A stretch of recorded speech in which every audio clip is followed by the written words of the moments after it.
দোয়াতে আল্লাহর নামগুলো ধরে ধরে ডাকুন, ইয়া আল্লাহ, ইয়া রহমান, ইয়া রহিম, ইয়া হাইয়ু, ইয়া কাইয়ুম বিরহমাতিকা আস্তাগীথ।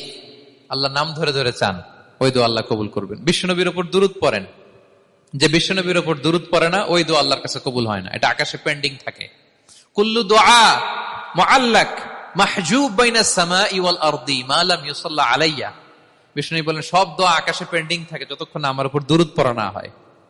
মোবাইলে দেখবেন ব্যালেন্স না থাকলে মেসেজ পাঠালে কি হয়ে থাকে, ওইটা পেন্ডিং, আবার টপ আপ করলেই সেন্ট। তা আপনি যে বলেন হুজুর আমার দোয়া কবুল হয় না, কেন হয় না বুঝছেন এবার? হ্যাঁ, নবীর উপর দুরূদ পড়েন নাই তো। আল্লাহুম্মা সাল্লি ওয়া সাল্লিম ওয়া বারিক আলাই। শুরু করবেন বিশ্ব নবীর উপর দুরূদ দিয়ে, মাঝেও পড়বেন, শেষেও পড়বেন, আগেও পড়বেন, পরেও পড়বেন। আপনার দোয়া কবুল করবে কে?